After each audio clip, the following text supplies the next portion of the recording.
ఈ క్రింది పదాలు చదవండి. గడిలో ఉన్న అక్షరాన్ని, గుణింతాన్ని పదాలలో గుర్తించి సున్నా చుట్టండి అంటున్నారు. ఇక్కడ అణ, ఈ అణ ఉన్నటువంటి ఈ అక్షరాన్ని మనం ఏం చేయాలి? సున్నా చుడదాం. చూడండి, తరుణం అనే పదంలో అణ ఇక్కడ ఉంది. తరుణం.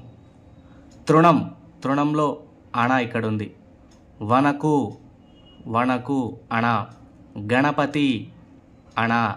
బాణం అణ. తరుణం, తృణం, వనకు, గణపతి, బాణం. ఇలాంటి పదాలను మీ పిల్లలకి ఇచ్చినట్లయితే చాలా ఇంట్రెస్టింగ్తో ఇలాంటి అభ్యాసాన్ని పూర్తి చేస్తారు. వాళ్ళకు పదజాలం పైన కూడా ఒక పట్టు వస్తుంది.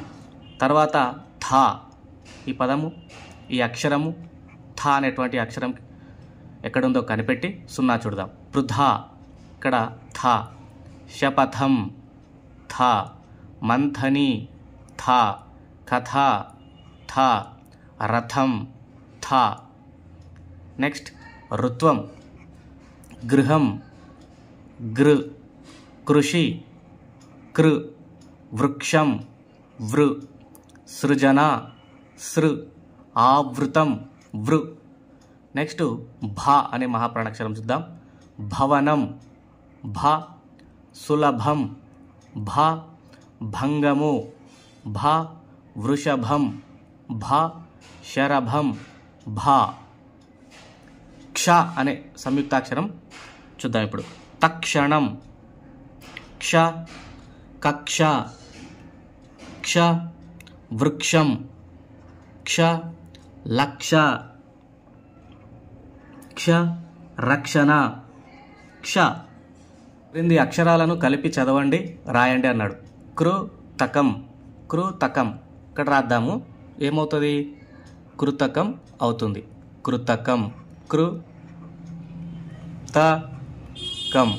కృతకం. నెక్స్ట్ కృషి. కృషి కృషి. కృప, మూడవది ఏమిటి? కృప. కృప. నాలుగవది కృతి. నాలుగవది కృతి. ఐదవది కృపాణం. ఐదవది ఏమిటి? కృపాణం. కృపాణం. నెక్స్ట్ ఇక్కడ వృధా. వృధా. ఓకే, వృధా. చూడండి, వృధా. వృధా. నెక్స్ట్ వృక్షం. వృక్షం. వృక్షం. వృక్షం. చివరిది వృషభం. వృషభం. వృషభం.